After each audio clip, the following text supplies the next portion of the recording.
இந்த ஆண்டு திராவிட முன்னேற்ற கழக இறுதி ஆண்டு, இதற்கு மேல் இந்த ஆட்சிக்கு வரமாட்டாங்க.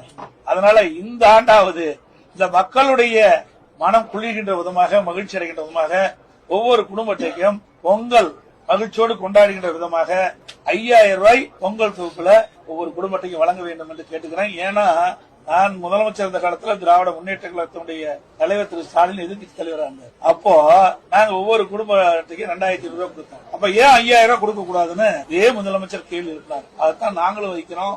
நீங்க முதலமைச்சரா இருக்கிறீங்க, அன்றைய தினம் எதிர்கட்சி தலைவராக இருக்கின்ற பொழுது எங்களுடைய அரசுக்கு நீங்க கோரிக்கை வச்சீங்க, குடும்பத்துக்கு 5000 ரூபாய் தைப்பொங்கல் என்று வழங்க வேண்டும் என்று. அந்த கோரிக்கை தான் நாங்க இப்பொழுது வைக்கிறோம். ஒவ்வொரு குடும்பத்தையும் 5000 ரூபாய் பொங்கல் தொகுப்போடு வழங்க வேண்டும் என்று கேட்டோம். 22ல 0 பொங்கலுக்கு 1 ரூபா கொடுக்கல. 2023 எவ்வளவு கொடுத்தீங்க? 1000 ரூபாய். 2024 எவ்வளவு கொடுத்தீங்க? 1000 ரூபாய். 2025 எவ்வளவு கொடுத்தீங்க? 0. 2026 எவ்வளவு கொடுக்கறதா சொல்லிருக்கீங்க? 3000.